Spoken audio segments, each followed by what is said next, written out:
All right, what's up, world? The New York Knicks are up 3-1. I got the towel in the conference semifinals against Boston. Boy, y'all know I did not expect this to happen. I jokingly bought tickets, which this game might not even happen no more. Who knows? Game 6 of this series before the playoffs started, thinking, yeah, I'm probably gonna get a damn refund. And we are up 3-1 on Boston, the reigning champion. And before I even say anything else, and I damn near feel like I don't know what's more important, the fact that I just watched Mikal Bridges make 75 straight shots. Or nah, but obviously I'm joking. Salute to Jason Tatum. Hopefully he gets well soon. Prayers up to him, because that was a sad injury to watch, especially with how well he was playing. There's a certain point, that's the second time, not the second time, it's been more time. The second most notable time in my mind I can think of where there was points in that game where I was like, hey, respect. Like, I don't even know what to say. Was years ago, ironically, game 2 against the Atlanta Hawks, we won that game after a crazy comeback. We were down by like 10 or 15 at half to Trae Young, and Trae Young was going insane. The thing about Trae is he's great at picking apart a defense. He's hitting floaters, he's hitting threes, he's hitting, he's throwing lobs, and that's really the three levels of his game, so to speak. But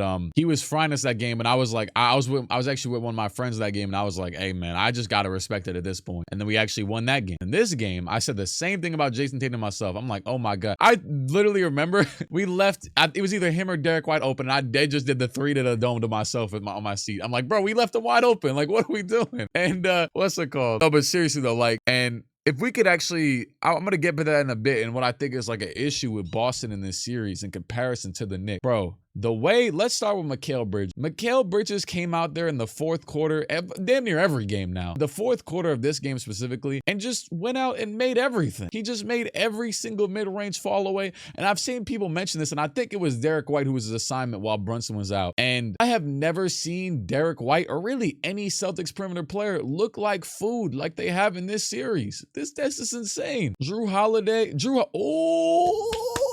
I'm sorry, Jrue. I've been a fan of Jrue his whole career. I've always been a respect Jrue type of dude. He dropped a quote. Matter of fact, I'm gonna bring up 2 counteracting things. Jrue Holiday yesterday before the game says, know that Brunson lives at the free throw line and does a great job of drawing fouls. Nothing else. Not, oh, he's a good scorer. None of that nature. Which this series has been relatively respectful from both sides on how they've been talking about each other regardless throughout the games, as far as I can tell. Hey, look at this list and try and find me Jaylen Brunson. I see Asar Thompson. This was hell to deal with. I don't know why there was a game where Asar and Jalen Duren had 20 free throws, and I think our team had less. Speaking of that, let's actually start off with the fact that Mitchell Robinson, I don't know how, but they managed, well, I know how. Well, there was one point where he was playing late in a quarter and they didn't actually do the fouling thing, but they never got it off this game. This is the first game where they never got it off. The fact that we even won those early 2 games, the first 2 games in Boston, and I know it was an insane comeback regardless, but momentum was killed every time they started doing that stuff, and he couldn't make a damn free throw, and it was killed in game 3 as well, and we lost that one bad.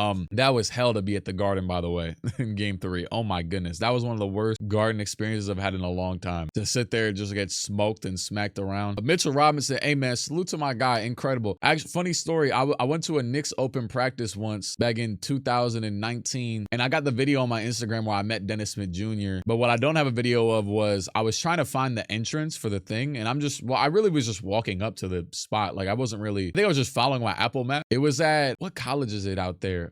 It's in Harlem. It's a college out there. I can't think of right. And I'm walking past, and all of a sudden, the Knicks bus is getting let out in front of me. I see Mitchell Robinson. I say, yo, what's good? Like, him and Frank and all of them, they was all coming out, all my guys. But Mitchell Robinson has been here, man. And I'm so happy that he has, first of all, came back from the injuries. Man, the way he got hold last year, and, I haven't even thought about Joel Embiid in a long time, but the way that Joel pulled down on his ankle when he was midair, and then, who knows if that made it worse or whatever, had to go get surgery, missed every single game until like March of this year. He played like 17 games, comes back and has this good of a playoff so far, even with the free throw stuff. Also, by the way ESPN posted was like talking about Mitchell Robinson, like he like survived cancer because he couldn't make a free throw, and we were cheering on him for that. It was crazy, because also too, that was like the only peak moment of that game was him airballing that free throw, because we were all standing up cheering and he smoked it. I was kind of mad that they spun it and made it look stupid. Anyways though, Jaylen Brunson, I don't know how that bastard is possible. I don't know what he does. The thought and I tweeted this. I've only ever had one hate tweet out on Jaylen Brunson. And it was when he first got signed. And I said, I'm taller than Jaylen Brunson. And that stands to this day where I'm like, yo, how is this possible? And this dude who, you know, was the second fiddle in Dallas or whatever he was, you know, and it was like, oh, you know, he might be getting these little post buckets on a kind of like Nembhard now for the Pacers, where it's like, imagine if your team went and signed Nembhard. And I know Nembhard's more, I don't think he really, I would consider, he's not a post player, but just like that inside mid-range interior scorer. Imagine if your dude gave him $100 million, you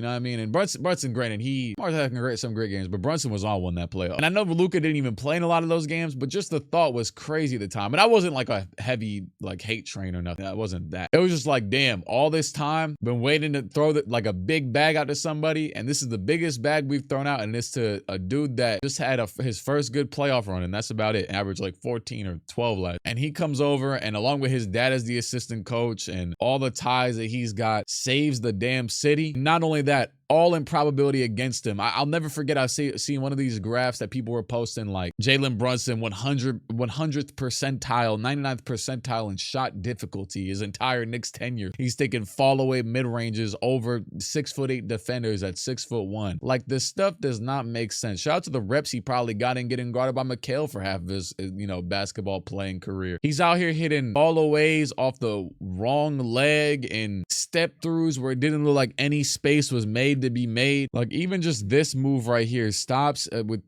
four defenders looking at him, stops, pump fakes it, steps through off the right foot, pulls it, bucket. And I will say, and also too, and this, I think this might be the well, just this whole fourth quarter was insane. This shot, I thought Derek White was for sure gonna block it. No, where I'm sitting, where I was watching the game, was this way, like as if I was sitting where we are viewing the camera, so to the right. I was on this side of the, you know, I was like, whatever, anyway. And then this was my second favorite shot of the game from him. Goes to the post against White and then steps over the shoulder. Usually he's fading towards where Tatum is, but instead he says, oh nah, Tatum's there, I'm gonna fade towards the other side with space. He's just got an unlimited bag. It's insane. And the best perk about Jaylen Brunson that I could talk about as like a basketball mind, a real thinker for, is that the fact that he is short and he is a point guard and he's taking these shots makes him so much more deadly. Not only does he still have the, I guess, the agility and the Hakeem like moves in the post where he can get open, but he also can hold his own dribble. And unlike any big man ever, you know, you go and double team it and it makes it difficult. This dude is out here, he could just dribble it back up to the 3-point line if he needs to. Like, he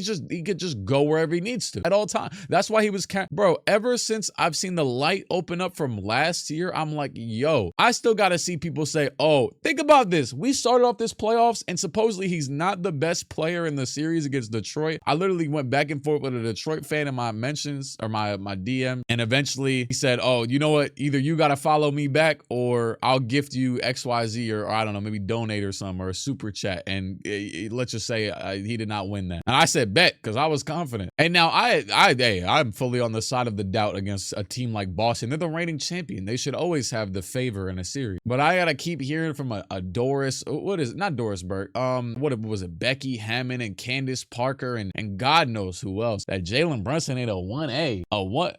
Who gives a damn about a 1A, a 1B, a 1C? That's Jaylen Brunson. That's born to play basketball. I don't give a damn. The things I've seen from this dude, the lights that have been open, and it's also too, that was what I meant to say as well. So first round, there was this weird thing going on where it's the thing I just showed that entirely debunks this, especially the fact that, yo, to this day, game 2 against Detroit, one of the nastiest games that we lost, but we also did earn that loss regardless. Like I said, Asar Thompson was even up there 10, well, whatever, second in free throws, and no disrespect to Asar. And shout out to him, even he hit a lot of free throws as well. So like, you know, that's not something he's really that good at. But yo, game 2 against Detroit, he was getting out free throwed at half 20-2. The narrative of Brunson being a free throw dude really took off in that game when we were getting out free throwed so bad that's when he started doing that filling his head back stuff. Because bro, we couldn't get nothing. The game was 20-2 at halftime in free throw. And I'm watching Cat out here running. Cat gets the dumbest defensive fouls ever and offensive. I could agree with it. But there's no way Cat should fall to the floor as many times as he does. Legitimately, he's not. Someone said,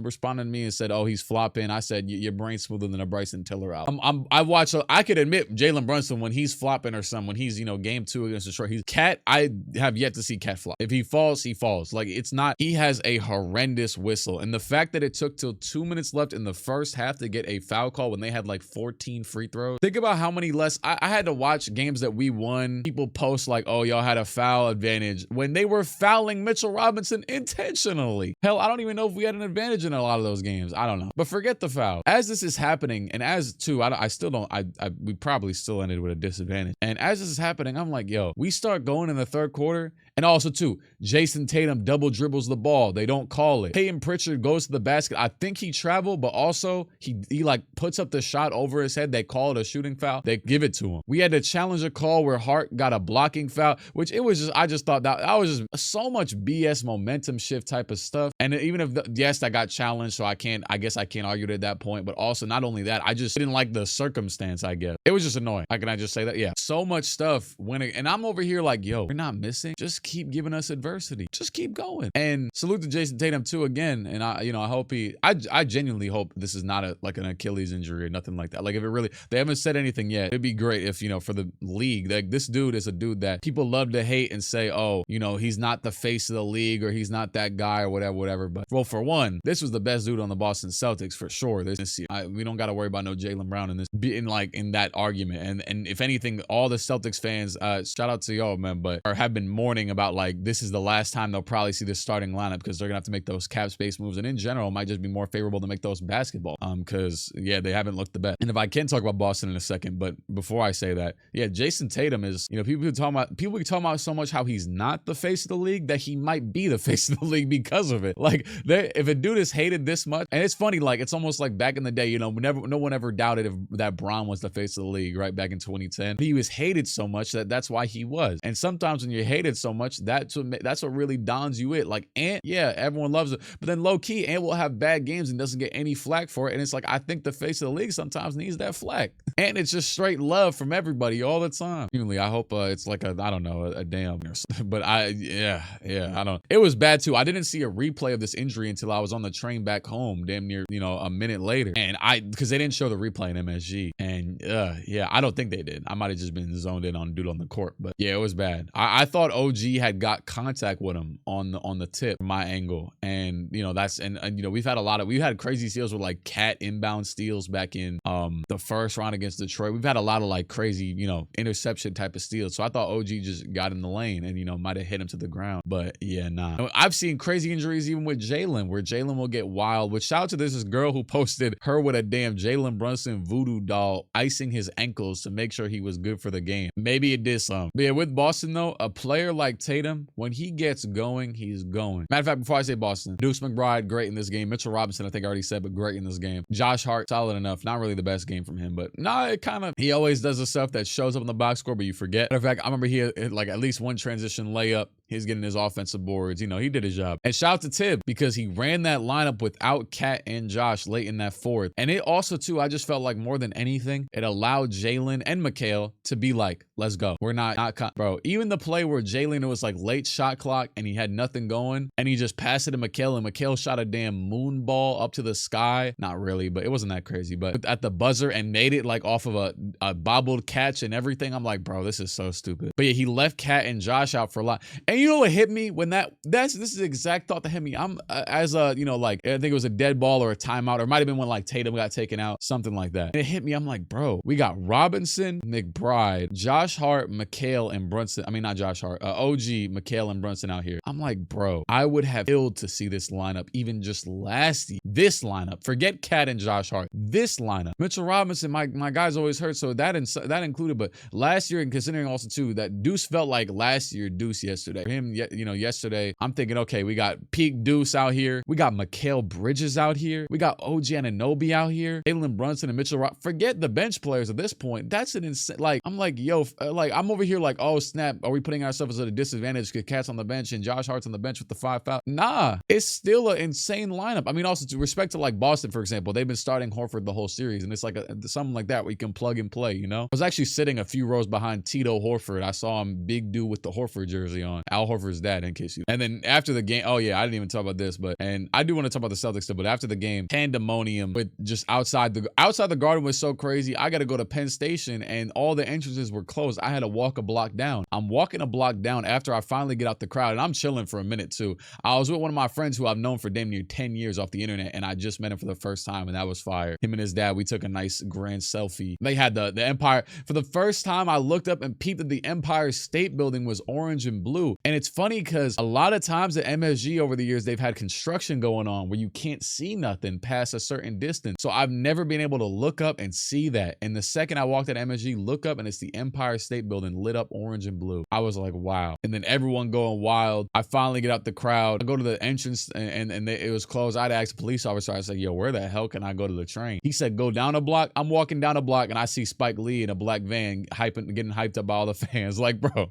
it was insane. People was out there hype. I went on the train. I was talking for a minute with just random dudes. It somehow devolved into a Jordan and LeBron argument and Kobe and, you know, who, if the Knicks can make the finals, who's the best team, all types of stuff. We were just talking about basketball loud as hell on the train for a minute. Like, that's the type of vibes it was yesterday. And man, and once again, the Boston's, you know, demise, what I felt like in this series, especially in these runs too, where the Knicks start onslaughting back, or even just in this game where they just kept control, is that Boston in this series specifically had one guy, I think they have a few guys that can get to it, but who felt like they could, well, that exactly, like, get to it. Didn't matter what the shot was, he could hit the shot, he could create the shot. Tatum too, the way seeing him, and I saw Tatum when he was at Duke. That was the only college thing I've ever went to, was Tatum when he was at Duke, and it was the ACC tournament. It was him, Louisville with Donovan Mitchell, and then it was UNC with like Justin Jack, and then one other team. I think it was Florida or something. And the way that, first of all, Tatum definitely grew, and I did see him. I saw the Celtics against Brooklyn years where the Nets actually got swept by them in 2022. I went to